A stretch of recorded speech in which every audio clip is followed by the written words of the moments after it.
soit en faveur d'une logique de flexibilité ou bien en faveur d'une logique de fixité. Alors, je dirais que je ne vais pas être... Alors, j'ai choisi le côté flexibilité, mais je ne vais pas être un plaidoyer flexibiliste à tout vent. Ma réaction va être... je suis dans une logique de flexibilité, mais avec une réalité contrastée. Et pour ce faire, pour préparer on m'a demandé une quinzaine, vingtaine de minutes, hein. Pour ce faire, je me suis inspiré d'énormément de travaux qui portent sur la question. Et je vais attaquer essentiellement des questions qui reposent sur des questions, j'allais dire, conceptuelles, pour aller vers des questions purement empiriques. Et donc c'est au travers d'une petite revue de littérature, aussi bien théorique qu'empirique, que je vais essayer d'ouvrir le débat avec mon cher collègue et ami Sitounsi. Alors, la première réaction, toute dimension gardée, aujourd'hui, à quelques exceptions près, le débat n'est plus au niveau de la fixité ou de la flexibilité. Moi, je pense que le débat aujourd'hui, il est essentiellement porté, en particulier pour des pays à revenus intermédiaires, il est essentiellement porté sur le degré ou de fixité ou de flexibilité. Donc, évidemment, l'éventail est très large. Alors, quand je dis l'éventail est très large, il va falloir qu'on revienne à la fameuse classification qui a été faite sur la typologie des régimes. Et là, il y a une dernière classification qui vient de sortir, hein, elle date de 2016, et je pense qu'elle est un petit peu plus complète. On est sur quatre grandes catégories. Alors, nous sommes sur les régimes de rattachement de taux de change, et là, on trouve tout ce qui est caisse d'émission, currency board, les régimes de parité ajustable, le régime des parités rampantes, etc. Nous avons un deuxième grand pavé, j'allais dire, c'est le régime de taux de change flexible, où on autorise les fluctuations, etc., l'offre et la demande, sans trop rentrer dans les détails. Nous avons également les régimes de marge de fluctuation, qui peut-être sont des régimes qui sont assez intéressants peut-être à étudier, on verra. Et nous avons les fameux régimes qu'on ne retrouve pas très souvent, mais qu'on n'étudie pas très souvent, mais qui sont ces derniers temps mis en avant. En particulier, ce sont des régimes, j'allais dire, de transition. En l'occurrence, c'est ce qu'on appelle les régimes de taux de change double ou multiple. C'est-à-dire qu'on peut autoriser des régimes de change, ça dépend, est-ce que ce sont pour les opérations extérieures ou à l'intérieur, et donc on peut être sur deux régimes simultanés dans un même pays. Parfait. Alors pour défendre, j'allais dire, la cause, quand j'étais en train de faire mon petit travail de recherche, pour défendre la cause de la flexibilité, si vous voulez, hein, c'est ce qui m'a été demandé de faire, j'étais obligé finalement d'essayer de voir quelles sont les lacunes de la fixité. Et donc j'étais obligé finalement de traiter des deux. J'allais dire entre guillemets, les bons côtés de la flexibilité et les mauvais côtés de la fixité. Alors je vais démarrer peut-être par les arguments conventionnels en faveur de la fixité. Pourquoi? Il y a un certain nombre d'explications qui nous sont fournies et qui nous disent comme quoi un régime de change fixe est un bon régime. Alors pourquoi? Les principaux arguments utilisés, le premier c'est qu'il fournit un ancrage nominal au prix, hein, donc c'est la règle de base, et qu'il a été souvent un instrument qui aide à réduire les pressions inflationnistes. Et qu'il peut, ça dépend du pays, hein, et qui peut aider à la promotion d'une discipline budgétaire. Ou du moins, contribuer à la maintenir lorsque on est déjà budgétairement discipliné. Le rattachement à un pays faible, à faible inflation, peut aussi aider à donner un signal de l'engagement du gouvernement en faveur de la stabilité des prix. Et ça peut générer, au travers des anticipations, des gains de crédibilité. Alors ça, c'est essentiellement le travail de Bliney, 2002, et de Fielding. Évidemment, on m'a demandé de faire l'apologie du régime de change flexible. entre guillemets, je mets l'apologie. Cependant, il y a énormément d'arguments contre le choix d'un régime de change fixe. Alors, je vais m'atteler à travailler 5 questions qu'on retrouve très souvent sur les effets négatifs d'un régime de change fixe. Quand j'ai avancé les arguments pour un régime de change fixe, l'un des arguments contre un régime de change fixe, c'est que finalement, la preuve empirique de l'effet de discipline budgétaire d'un taux de change fixe sur la politique apparaît très peu concluant.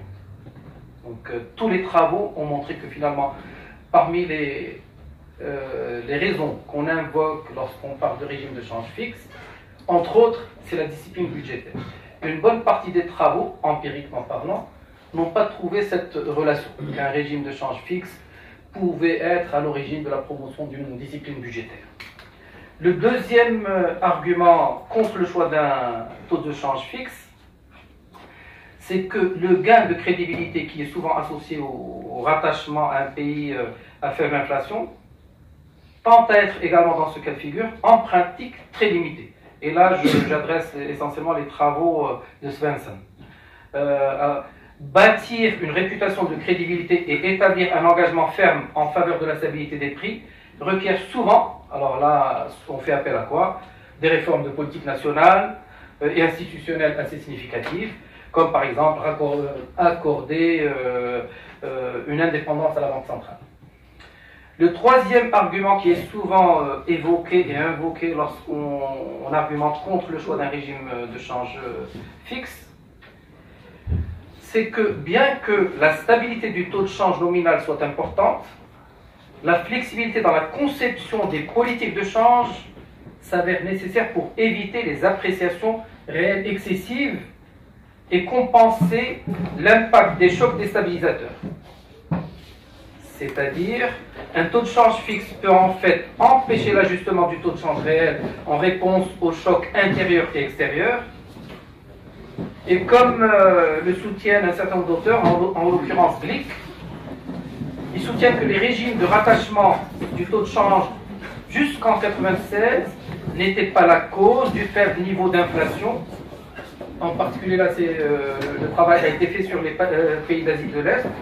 Au contraire, le rattachement a empêché l'ajustement du taux de change réel en réponse à des chocs intérieurs et extérieurs de grande ampleur et par conséquent a compliqué davantage la gestion macroéconomique. Quatrième argument utilisé à l'encontre d'un régime de change fixe, c'est qu'un régime de change qui lui est rattaché crée un problème d'aléa moral. Au fait, en éliminant le risque de change ou en réduisant la propension à se couvrir, un taux de change crédible fournit une garantie implicite et encourage les firmes et les banques nationales à emprunter sur les marchés internationaux de capitaux à des taux d'intérêt qui sont souvent plus faibles que ceux pratiqués sur le marché national. Ce surendettement accroît la vulnérabilité de l'économie aux chocs défavorables. On peut rajouter un cinquième argument. Dans les pays prédisposés à des chocs aléatoires, comme les nôtres, les agrégats monétaires peuvent fluctuer de façon erratique. Alors, les arguments en faveur d'un régime de change flexible, on peut avancer quelques petites idées. C'est qu'il donne déjà aux autorités monétaires nationales une plus grande indépendance. C'est souvent l'argument le plus utilisé. Et là, il faut se rapporter au triangle de Mandel essentiellement. Et quand je dis on donne une plus grande indépendance, en particulier dans le choix de l'objectif ou de leur objectif d'inflation. Et qu'il fournit, alors un régime de change flexible, il fournit au moins partiellement une solution au problème de hasard moral que je viens de citer dans le cas du taux de change fixe. Et évidemment, en se rapportant au triangle de Mondel, dans un environnement où la mobilité des capitaux est forte, un taux de change flexible offre une meilleure protection contre les chocs extérieurs, en particulier la volatilité des flux de capitaux, tout en conférant une plus grande indépendance à la politique monétaire. Alors, ceci étant, là j'ai développé un argumentaire en faveur d'un régime de change flexible. Ceci étant, je vous propose une lecture des évidences empiriques, que je vais faire tout de suite, et qui remet en cause une bonne partie de ce que je viens de vous raconter. C'est-à-dire que finalement, si on jette un petit coup d'œil sur une bonne partie des références empiriques mises en évidence ces dernières années, il n'y a pas de consensus. C'est ce qui fait d'ailleurs l'objet du débat d'aujourd'hui, c'est qu'il n'y a pas de consensus. Pour quel choix faut-il opter? Et donc là, je vous relate quelques études qui peuvent nous être utiles. J'ai un certain nombre de références bibliographiques à la fin peut-être qui peuvent vous intéresser. Alors, sur la période 1974-2013,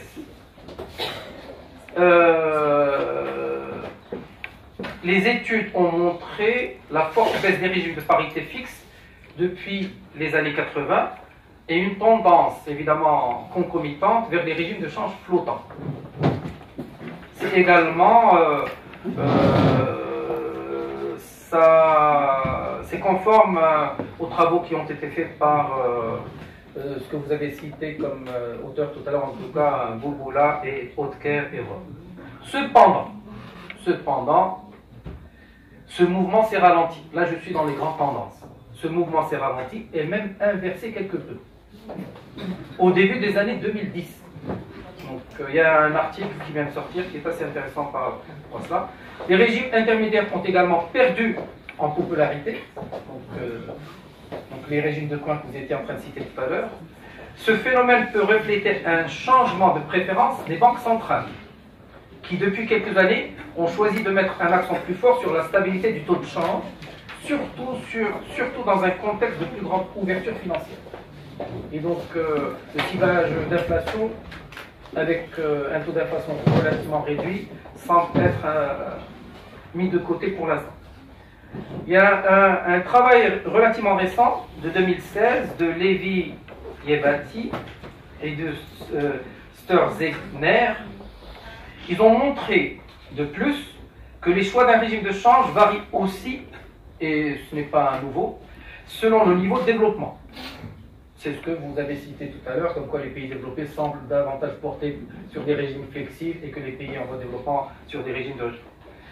Les pays à faible revenu optent en général pour un régime de change fixe, tandis que les pays à moyen plutôt pour des régimes flexibles.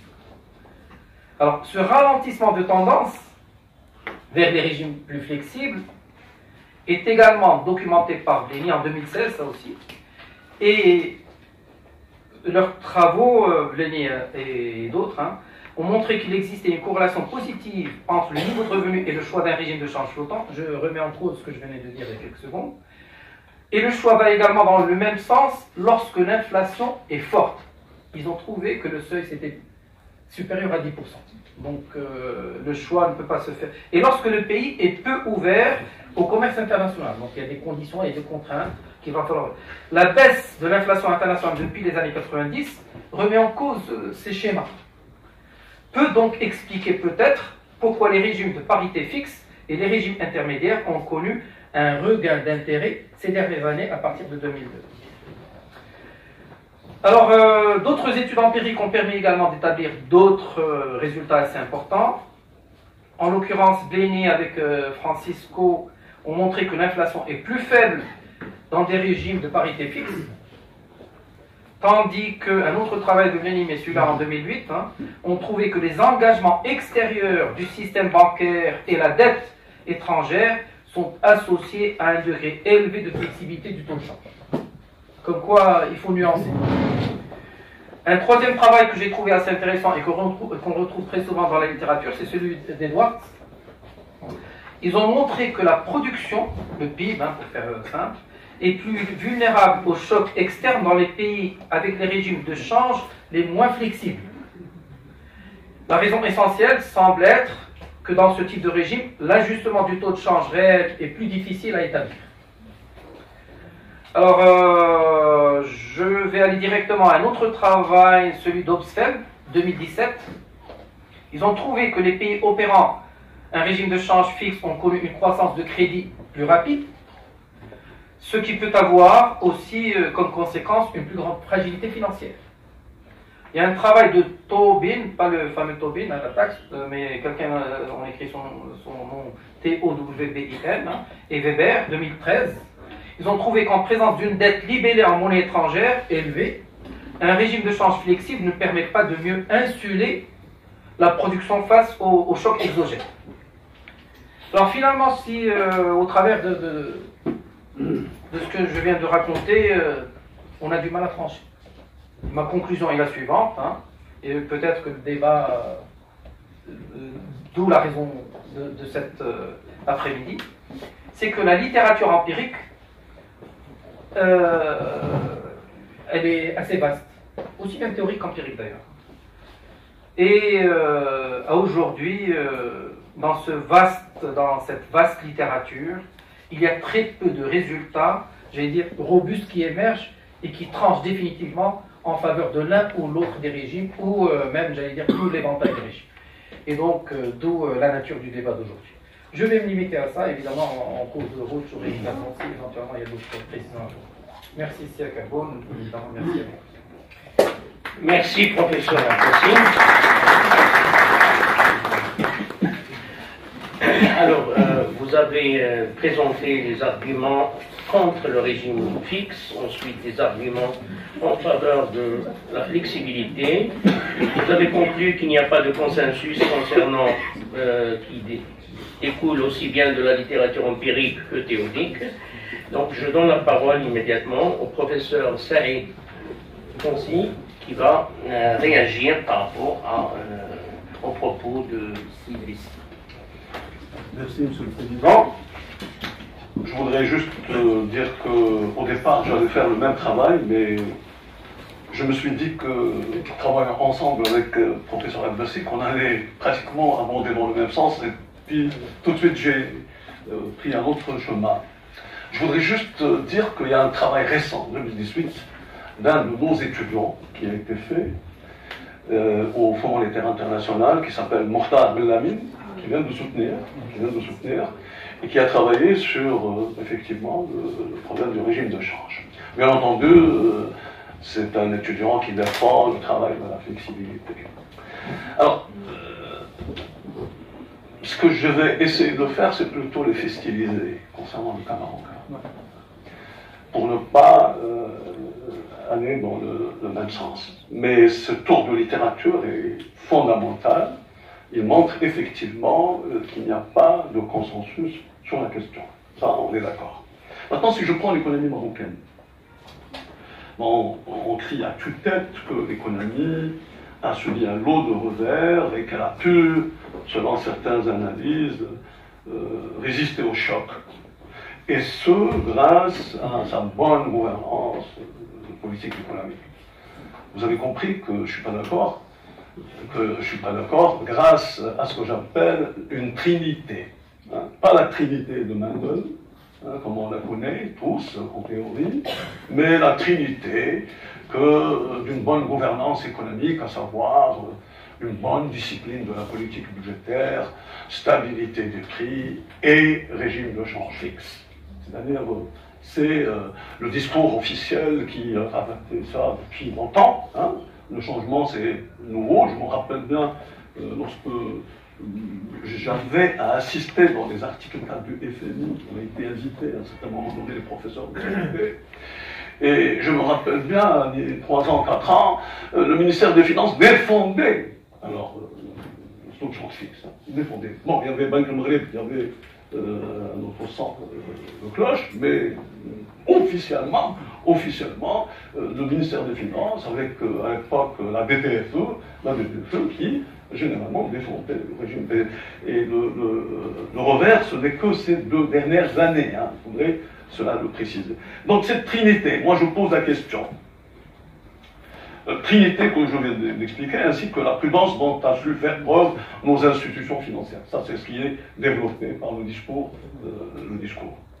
Alors, moi, je propose de passer en revue et discuter les arguments développés par les tenants des 2 régimes, tout en ayant présent à l'esprit l'interrogation suivante. Est-ce vraiment une trinité gagnante, ou est-ce que c'est une trinité de façade? la véritable trinité produit-il un effet de déplacement vers ce que j'appelle la mobilité parfaite des capitaux. Ça, c'est la trinité théorique, non pas la trinité de stylisée. Alors, alors, je rappelle bien, je vais, en répondant à cette question, trinité de façade, ou bien trinité de déplacement, je vais développer quelques arguments. Je vais focaliser sur un certain nombre d'arguments. Je ne vais pas développer tous les arguments, mais 4 arguments. Alors, commençons par cette trinité gagnante. Discipline budgétaire. Première question. Quelle est la véracité de cette discipline budgétaire? Est-ce que vraiment le Maroc a ce prérequis qui est tant cité, d'une politique budgétaire saine, etc., etc. On le sait tous, nous sommes des universitaires, on le sait, que la politique budgétaire, la maîtrise du déficit budgétaire, elle a été faite. C'est une maîtrise grâce à des éléments exceptionnels, que l'on connaît tous. Grâce au report du crédit, grâce au CST, les versements de CST, quand vous voyez le fonds de cohésion sociale tant crié et tant développé, 5 à 6 milliards sont reversés dans le budget pour montrer généralement cet assainissement budgétaire. Je donne juste des flashs. J'ai dit les avérés, si je reprends l'histoire, les avérés, les coupes dans les dépenses d'investissement, autant d'éléments qui disent que finalement, ce n'est qu'une discipline budgétaire de façade. Ça, c'est un. 2. Je pourrais, si vous voulez, dans la discussion, on peut s'étaler sur un certain nombre d'éléments à ce niveau-là, des dons, etc. On pourrait en discuter. Deuxième, pour aller rapidement, deuxième trinité que je pense qu'il est de façade, c'est celle de la stabilité des prix. Alors on le dit à travers le pass-through, n'est-ce pas? L'inflation importée par le taux de change, nous importons une bonne politique économique et par conséquent nous importons la bonne inflation. Avec l'administration des prix qui existe au niveau du Sud et l'administration de prix de quelques matières, finalement, la Banque centrale, qu'est-ce qu'elle fait? Quel est son job? Est-ce que c'est vraiment l'inflation? Est-ce que c'est vraiment la stabilité des prix? Point d'interrogation. Parce que, à travers un taux de change fixe, on le sait, généralement le pass-through, même s'il est faible, il y a une bonne importation, généralement de l'inflation, plus la partie qui est maîtrisée, les prix dans le Sud, qui sont des prix administrés, plus l'administration des prix de quelques matières, ça fait qu'il y a epsilon que la Banque centrale, généralement, travaille. Mais qu'est-ce qu'elle travaille? Effectivement, la Banque centrale. Qu'est-ce qu'elle vise, finalement? À travers l'ancrage nominal des prix, son souci fondamental, c'est les réserves de devises. C'est les réserves de devises, et non pas ce qu'on nous dit. Ce qu'on nous dit, c'est la stabilité des prix. Mais le fait est qu'en fin de compte, c'est à travers cet ancrage nominal des prix, à travers le taux de change fixe, voilà ce que serait la Banque centrale. Mais en passant, il faudrait dire que les réserves, c'est quelque chose que la Banque centrale ne peut pas maîtriser. Même parce que, au niveau de l'offre de monnaie, il y a impossibilité de maîtriser les postes de la balance des paiements quand même, les réserves en fin de compte. Ça dépend de ce que nous avons comme déficit de la balance commerciale, de déficit courant, etc. Ça dépend de notre endettement extérieur, etc. Donc, et elle ne peut pas maîtriser son offre de monnaie et les contreparties de la masse monétaire aussi, parce qu'elle ne peut pas aussi maîtriser le crédit bancaire lui-même. Étant donné le système bancaire qui est un système bancaire non concurrentiel, on le sait, Eh bien, les différents warnings de la Banque centrale concernant la baisse des taux directeurs, etc., non, il n'y avait pas de transmission vers le guichet bancaire. On le sait, ça. On le sait. Et donc, voilà un argument qu'on a cité depuis longtemps, la solidité du système bancaire, etc. Ah oui, c'est solide. C'est solide, c'est vrai. Mais il y a faiblesse de mécanisme de transmission. De transmission, à ce niveau-là. Voilà un des arguments qui est développé que je le soulève. Aussi, lorsque on parle de réserve, et donc je suis obligé de parler de balance de paiement, au niveau de la balance de paiement, le déficit commercial est structurel, on le sait. Le déficit commercial est structurel parce que nos exportations, généralement, c'est des exportations à faible intensité technologique, n'est-ce pas? Et parce que généralement, c'est-à-dire si on applique l'élasticité de marche à l'air en termes d'effet volume, effet prix entre importation et exportation, bon, de toutes les façons, ça ne marche pas. Donc voilà l'argument compétitivité, l'argument, c'est-à-dire en passant au régime de change flexible, on va améliorer notre compétitivité, on va améliorer notre exportation, c'est à prendre avec beaucoup de précaution. Au niveau des réserves, je reprends l'idée des réserves. Je voudrais préciser le taux de change, je voudrais ouvrir une parenthèse. Alors nous avons un taux de change flottant depuis toujours, mais des taux de change réels. Parce qu'il faudrait distinguer entre taux de change nominal et taux de change réel. Notre taux de change fixe, notre régime fixe, il est avec qui? Avec l'Europe, avec le panier euro-dollar, mais lorsque je commerce avec la Chine, avec d'autres pays, normalement je suis plus dans la fixité. Et puis il faudrait que je raisonne en termes de taux de change réel. Mais je reviens, mais ça c'est juste une précision de concept. Mais quand je reviens aux travaux concernant les pays en développement, je prends un travail de Calvo et de Reynard, et qui dit que les pays en développement seraient plus tolérants vis-à-vis des fluctuations de leur stock de réserve que de la volatilité de leur taux de change. Et ça s'applique pour nous. Donc on est plus généralement tolérant vis-à-vis des stocks de réserve. C'est pour ça que là, on a des possibilités de pouvoir mobiliser les financements extérieurs. Hein, il y a des possibilités que de la volatilité. Et ça, c'est après une étude empirique qui a été faite par Calvo et Reynard concernant les pays en développement.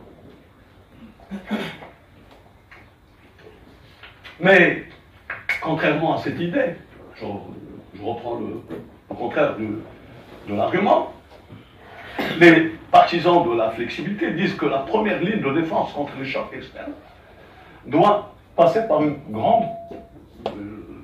plus grande volatilité, n'est-ce pas, de change, qui devrait fluctuer librement. Et qu'en l'absence d'un tel mécanisme, ce sont les variables réelles qui accusent le coup. Alors je voudrais, là, après avoir discuté l'argument de la solidité bancaire, l'argument de la compétitivité, je voulais pas rentrer aussi dans les IDE et l'endettement extérieur, hein, pour ne pas... Je voudrais qu'on discute l'argument choc. C'est l'argument phare des instances internationales. C'est la flexibilité est un meilleur régime pour absorber les chocs. On va dire que c'est essentiel. Il faut qu'on en discute. Est-ce que c'est une idée qui résiste? Et théoriquement, elle est bonne, hein? Mais est-ce qu'elle résiste aux faits? Aux faits. Alors, étant donné la structure de notre commerce extérieur, cette idée-là n'est pas validée. Hein, n'est pas validée. Étant donné la faiblesse de notre secteur industriel, les produits exportés qui sont à faible valeur ajoutée, etc., la faible intensité technologique, et l'élasticité en termes d'élasticité. Donc c'est un argument qui tombe à l'eau, celui du choc, alors que c'est l'argument phare. Hein, je ne voudrais pas développer plus. Le choc, c'est encore pire. Lorsque Joël est sorti dans pour communiquer, il avait dit attention. Est-ce que si vous ne faites pas ça, vous allez mourir? Et ça, c'est un discours alarmiste, c'est un discours. Finalement, ce n'est pas un discours d'économiste crédible. C'est un discours généralement alarmiste. Et il faudrait qu'on revienne. Il faudrait qu'on revienne et qu'on dise quoi?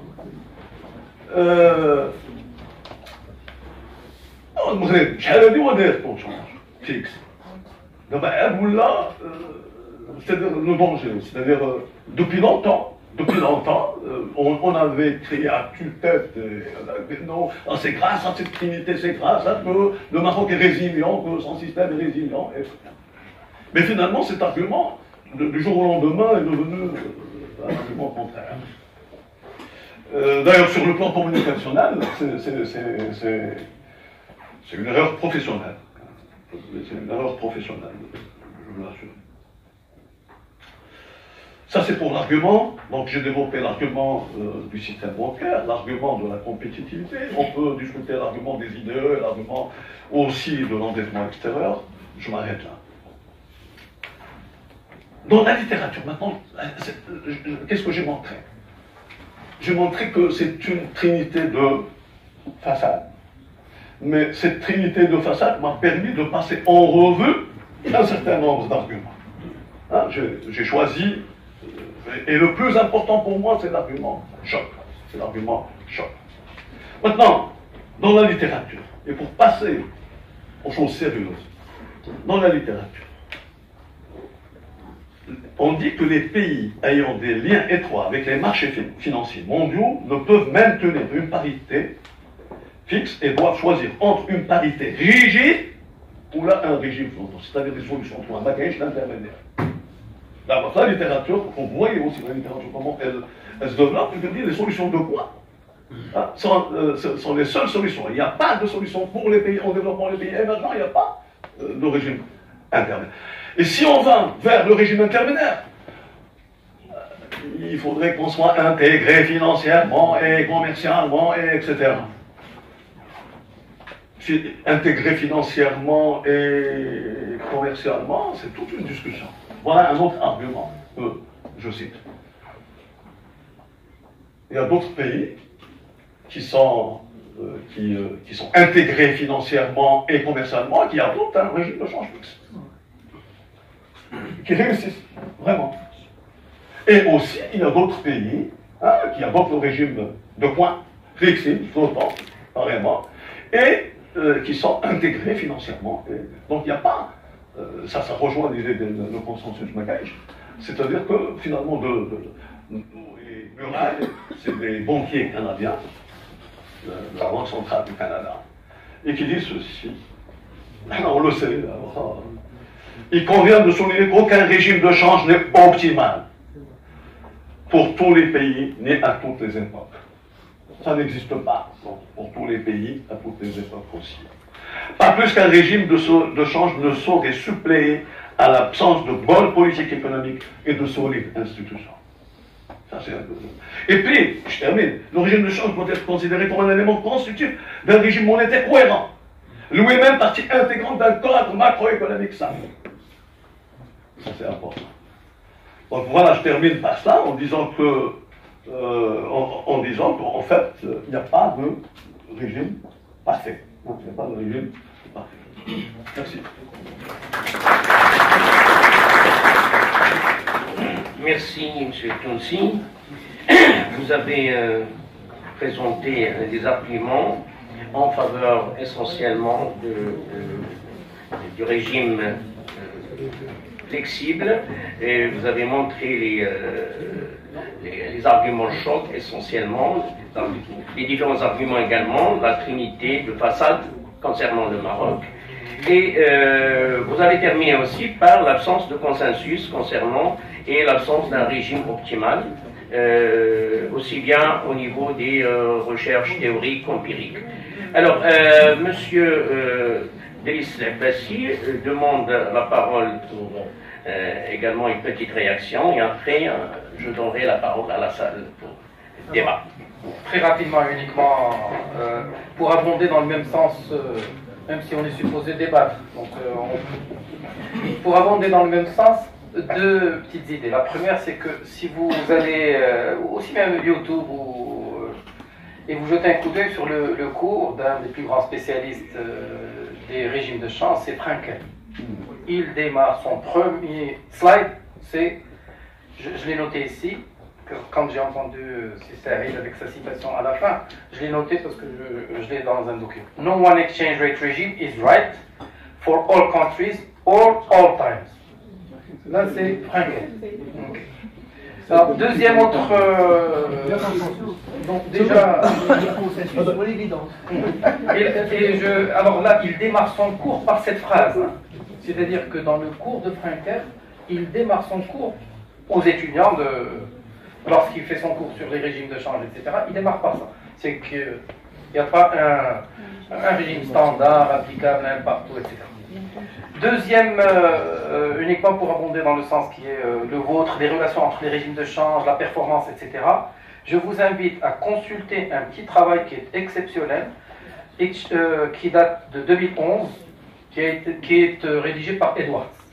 Et ce travail, Exchange Rate Regimes in Emerging Countries, alors il traite exactement toutes les questions qui ont été soulevées par notre ami Tounsi.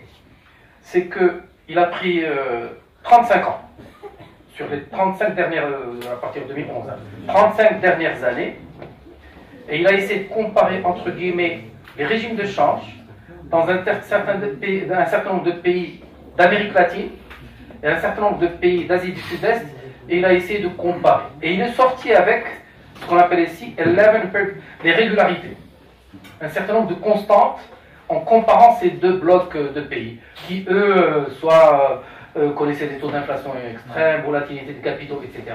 Et il a pris la variable, j'allais dire, régime de change, comme pour recouper toute l'information entre ces deux. Et c'est un travail qui est assez intéressant. Je vous invite peut-être à le parcourir, téléchargeable. C'est les NBER Working Papers. Voilà. Ça veut te dire, mais c'est important de le préciser. Nous sommes dans un pays, enfin, au niveau international, mais les gens du Fonds monétaire, on les voit partout, sauf devant les gens pour discuter des maths. Donc on est devant des fantômes qui imposent des politiques, mais sans avoir un minimum de courage, tout simplement de se confronter aux réalités du débat. C'est important, je pense que... Alors, il fallait le dire. Donc, à faute de débatteurs... moi je suis un peu gêné, hein, parce que évoluer dans le même sens, et on est tous devant un système qui s'impose à nous sans que personne ne soit... Bon, alors, ceci étant, vous avez tous dit très bien, parfait, la revue, aussi bien la revue de la littérature que les études empiriques, etc. Alors, est-ce qu'il n'y a pas de consensus? Je pense que, c'est Mohamed vient de le dire, scientifiquement, je parle de ça, aussi bien théoriquement que empiriquement, il est évident que, par définition, vous allez trouver des gens qui peuvent tendre un peu vers telle orientation, puis tendre un peu vers telle autre orientation. Mais la première question qui saute aux yeux, comment peut-on engager un pays, une économie, dans une voie qui est scientifiquement aussi fragile? C'est quand même se poser des questions. Est-ce qu'on a le droit, du point de vue simplement de la logique de l'état de droit, d'engager une politique avec les conséquences, je parlais tout à l'heure, que vous, les étudiants, plus tard, vous verrez? Eh oui, les conséquences sont pour... Oui, non, mais c'est évident que les conséquences, nous avons 1000 pieds dans un guépier, je vous rappelle, hein, pour ceux qui disent retour, mais retour, pour tout le monde, là, le message, c'est clair, c'est irréversible. On s'est engagé dans une voie, il n'est pas question de venir pleurer et nous dire, ah ben c'est pas soutenable. On y est. Troisième point, la question, à mon avis, que vous avez évoqué ça et là, mais qui est très importante pour signifier encore une fois l'utilité ou non. Moi, je la pose très simplement. Nous sommes sur le régime qui est celui effectivement de l'arrimage à un panier avec le dollar et l'euro depuis 15 ans. le fonctionnement, par de la réalité là, on parle pas d'autre chose. Est-ce que le fonctionnement de ce régime a généré, à un moment donné, un besoin de changement? Est-ce qu'il y avait un besoin de changement? Les problèmes économiques marocains sont archi connus. Est-ce que, parmi les mille et un facteurs responsables des déboires de l'économie marocaine, on peut mettre en évidence la question de taux de change et dire « Ah, le responsable, celui-là ». C'est évident que non. Mais la question de la surévaluation, mais pas. Tout le monde sait. À commencer par le FMI, qui souvent nous fascinait quand il, dans un tel ou tel pays, il vous dit « Ah, le taux de change est surévalué, la preuve, allez sur le marché noir ». C'est là. La preuve, allez sur le marché noir. Eh bien oui, allons sur le marché noir. Est-ce que le dirham était surévalué au regard même du marché noir?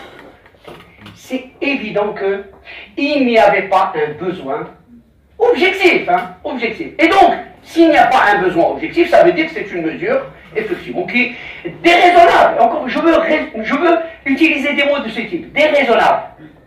Ce n'est pas le bon sens. Et donc, c'est une mesure qui est idéologique, alors. C'est une mesure qui est purement idéologique. Vous avez un package idéologique que le Fonds monétaire international colporte et porte partout. Qu'est-ce qui change? Et là, d'être bien fait de rappeler, c'est effectivement, moi je m'épuise à poser la question. Ah, Banque al-Maghreb, on commençait. Ah, Walid de Banque al-Maghreb. Lui-même, qui ne se souvient pas de Joaré en train de défendre bec et ongle la fixité? Avec les mêmes arguments d'ailleurs que nous utilisons maintenant pour dire ce n'est pas raisonnable ce que vous faites. Mais envie de se dire, qu'est-ce qui a changé dans les fondamentaux, pas de la conjoncture? Qu'est-ce qui a changé dans les fondamentaux de l'économie marocaine pour que aujourd'hui on accepte ce qu'on n'a pas accepté depuis 15 ans?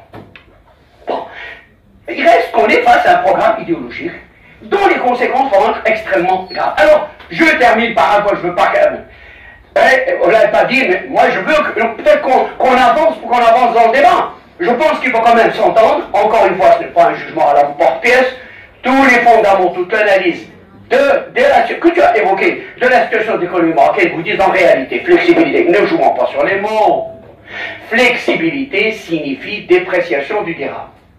On n'est pas dans un cas de figure, je parle dans la durée, bien sûr, je ne parle pas des variations au jour le jour. Dans la durée, la flexibilité signifie une dépréciation. Alors, en fonction justement là des circonstances, etc., qui peut s'accélérer à un moment, se ralentir, etc. Mais la tendance, le trend, c'est la dépression. Donc, si on n'est que devant ce scénario, ne nous racontons pas d'histoire. Si on est devant ce scénario, examinons alors là sérieusement les conséquences à tous les niveaux. Et c'est cela, à mon avis, que j'aurais voulu qu'on essaye de voir. On est face à un scénario de dépréciation qui s'exprimera comme il voudra dans le temps. Quelles sont les conséquences sur la vie? Ma question en vérité, j'aimerais bien qu'on a dernier point, vous l'avez dit, faites Chukol dans tout ce débat, l'élément clé, le stratégique, c'est la réserve stratégique, c'est les réserves de change. S'il faut tout résumer, tous les paramètres, toutes les variables, les résumer, les réserves de change. On a des réserves de change, on pourra tenir plus ou moins. On n'a pas assez de réserves de change, c'est la cata. Donc la question, qu'est-ce qui est devant, moi je préfère ne pas parler d'attaque. Parce que de toute façon, on n'est pas dans un système aussi qui est ouvert sur l'international. Bon, mais face à une pression sur le dirham. Je préfère l'exprimer comme c'est une pression qui peut venir simplement d'une spéculation passagère ou d'une pression des importations, par exemple, hausse des cours. Face à une pression sur le dirham, est-il raisonnable d'endormir les gens comme on le fait en ce moment en leur disant on a des réserves de 23 milliards, l'équivalent de 23 milliards d'euros, 5 mois et demi d'importation, etc. Qu'est-ce que vaut cet argument? Voilà mes deux questions principales.